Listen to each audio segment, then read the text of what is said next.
G'day, Akemi here. So I took a little bit of a walk through the city today. I live in the CBD on Elizabeth Street myself, so it's a unique perspective. A lot of you won't get to walk around the city or see it as I do. You know, those within a 5k radius might get a glimpse of it, but generally those within a 5k radius are coming here to go to the markets, I notice. And, you know, it gives the markets a bit of life and a bit of buzz. But it's a strange time to live in the city as a street artist because you come to a few realisations. As artists and as street artists, we like to think we've shaped the city somewhat. You know, you look at places like AC/DC Lane and Duckboard Place. 20 years ago, nobody wanted to go down there. You went down there to go to Cherry Bar, or, you know, you're one of the unfortunate homeless people who lived in the bottom of the U there.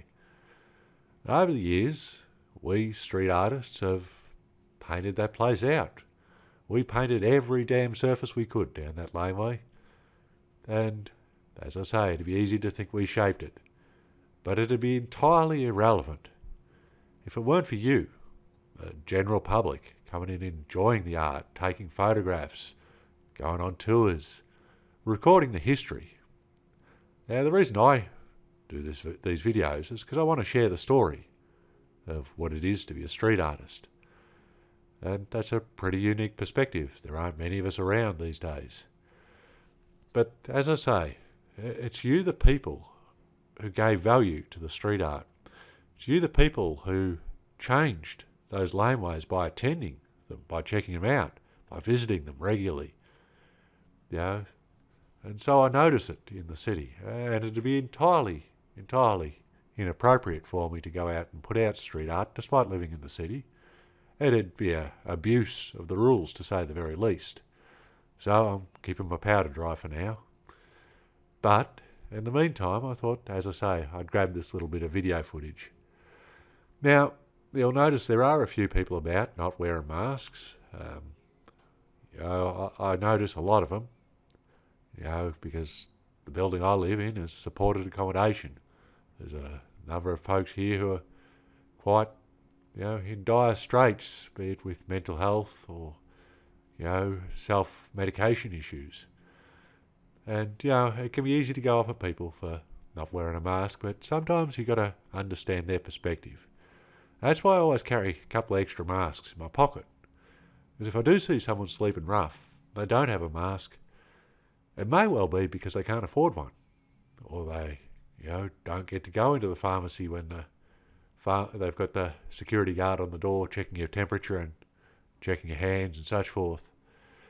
But yeah, with the way the people of Melbourne have responded to this crisis has been magnificent overall, though.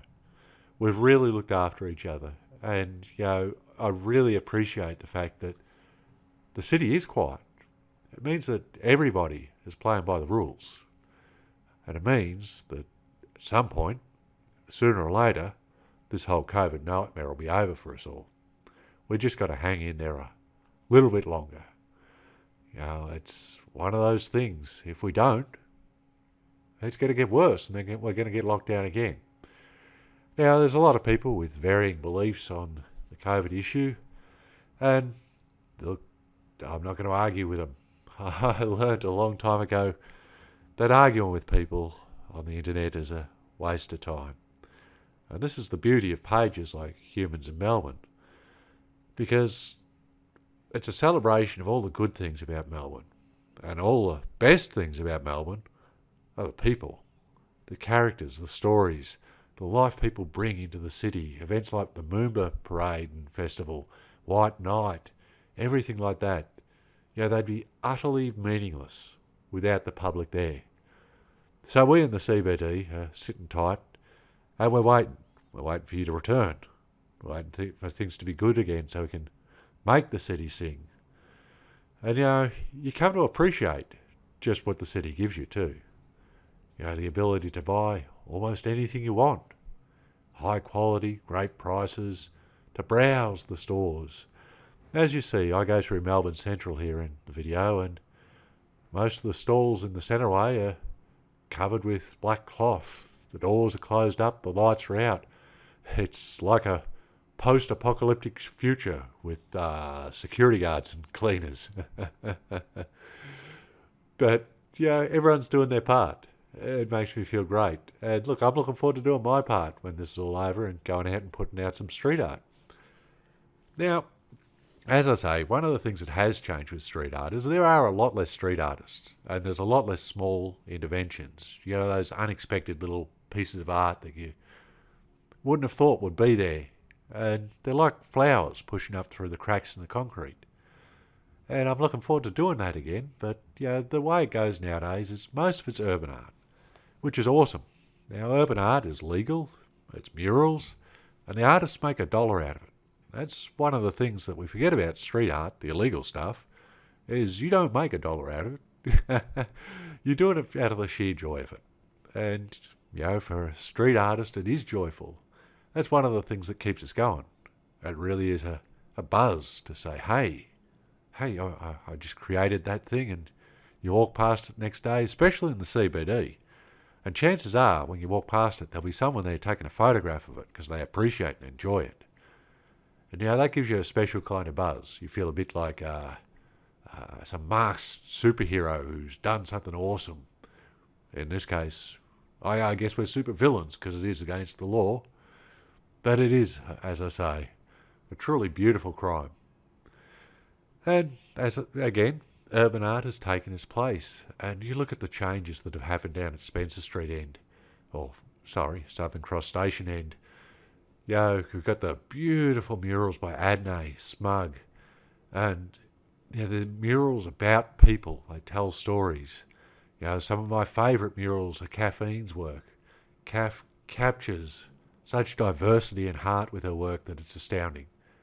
I mean, you rarely have that sense of playfulness with a sense of depth and sorrow in some of the work as well.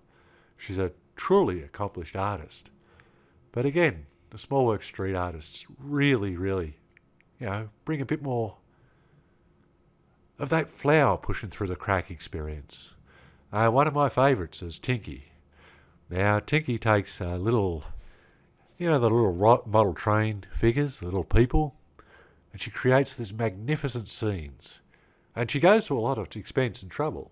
I mean, those little figures, especially the ones she gets, because she gets some really funky ones. They're not just people standing there with a briefcase. It might be, a naked man lounging on a banana lounge, or, one of another 1,000 things that you wouldn't expect from model train figures. But they're tiny little interventions. And if you see them, it's like seeing a unicorn. And inevitably, they're written with a pun. So they're funny as hell too. I mean, I aspire to be more like Tinky, to have art that connects with people more myself. And so I expand my practice. And, one of the things, though, that does expand your practice is listening to people. Listening to the public, finding out what they enjoy. Now, my art journey has taken a long sort of turn. I started out with one layer black stencils and then moved on up to multicoloured stencils, and then I thought I'd learn watercolours and all sorts of things. But I've gone back to painting koi fish on the footpath and one layer stencils because that's the most authentic version of me.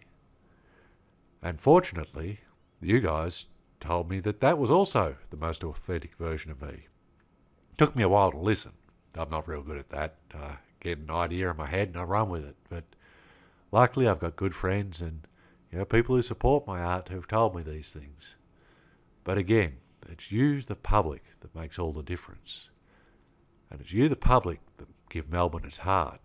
And there's still a pulse in the old girl. She's still going.